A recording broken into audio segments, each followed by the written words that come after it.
Assalamualaikum warahmatullahi wabarakatuh. Saya Syarifah Zakia Al-Kadri akan mempresentasikan ulang materi ekonomi publik. Yang pertama itu pengeluaran pemerintah. Apa itu pengeluaran pemerintah? Pengeluaran pemerintah atau government expenditure merujuk pada belanja barang dan jasa oleh pemerintah. Belanja pemerintah terdiri dari 3 kategori, yaitu pembayaran transfer, pengeluaran saat ini, dan pengeluaran modal. Kenapa pengeluaran pemerintah selalu meningkat? Yang pertama itu adanya perang, yang kedua itu meningkatnya peranan pemerintah. Contohnya di sini adalah pemerintah meningkatkan fungsi pertahanan, keamanan, ketertiban, dan perbankan. Pemerintah sebagai penggerak dan pelopor pembangunan. Yang terakhir adalah timbulnya program kesejahteraan masyarakat. Di sini contohnya adalah pemerintah mengeluarkan program keluarga harapan atau PKH dan program keluarga berencana. Efisiensi dalam pengeluaran pemerintah. Yang pertama itu keadilan.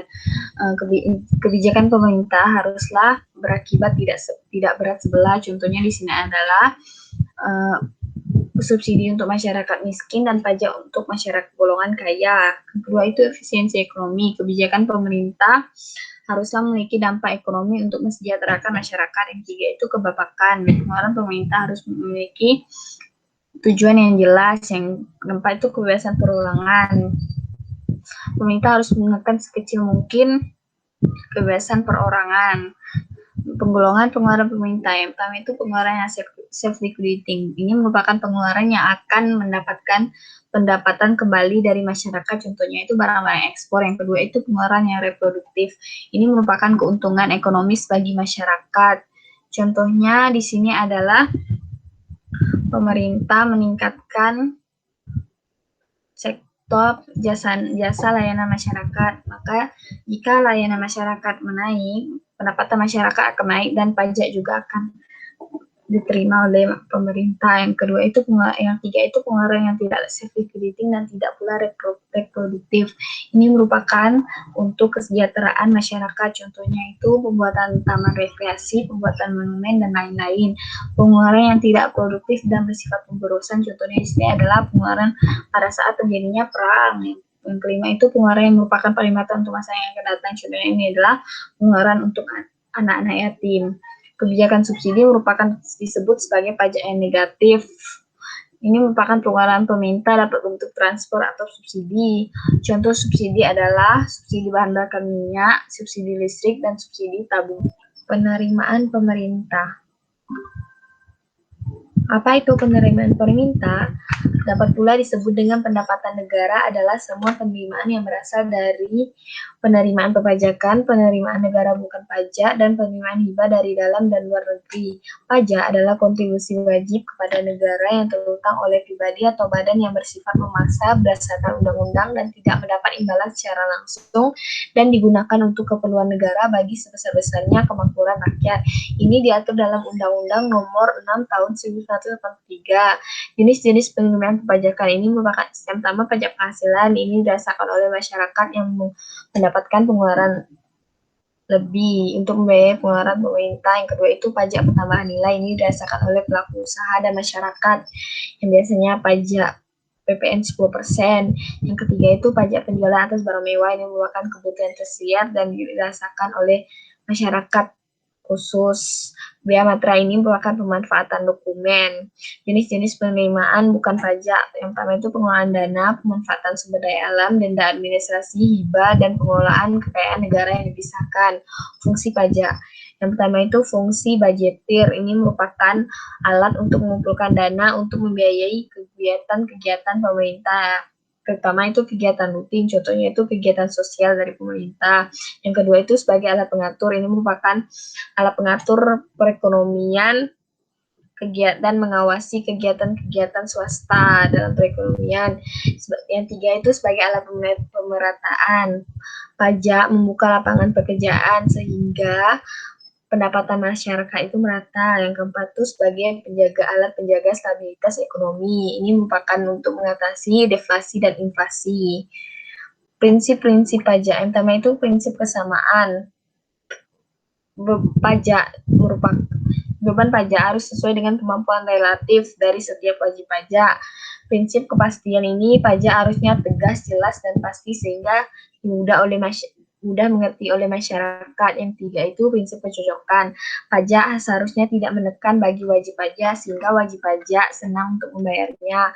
Prinsip ekonomi ini merupakan prinsip yang hendaknya menimbulkan kerugian yang minimal, jangan sampai pemungutannya lebih besar daripada pemanfaatannya.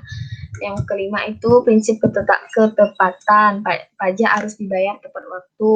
Benefit approach dan ability to pay approach. Perbedaan dari kedua ini adalah kalau benefit approach itu diterima dari pemanfaatan yang diterima oleh wajib pajak.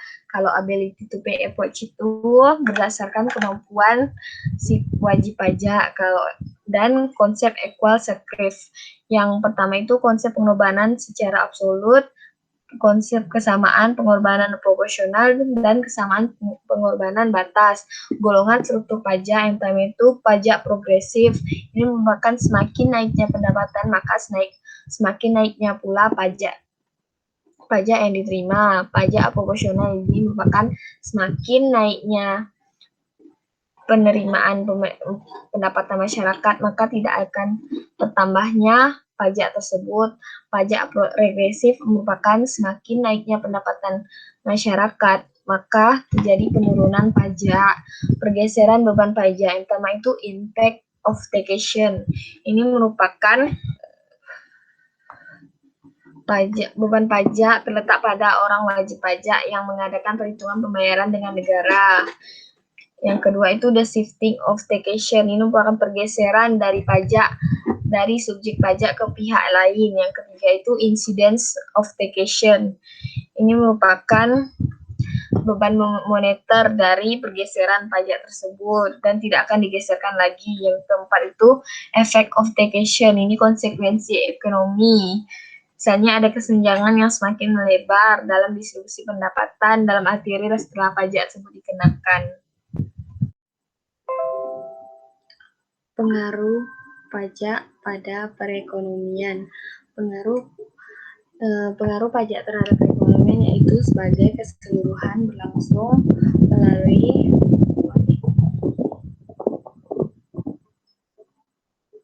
pengaruh pajak terhadap perekonomian. Yang pertama itu pengaruh pajak terhadap produksi, yaitu sebagai keseluruhan berlangsung melalui pengaruh terhadap kerja, tabungan, dan investasi. Jika investasi berjalan dengan baik, maka pekerjaan akan semakin produktif. Investasi dapat berupa material maupun real.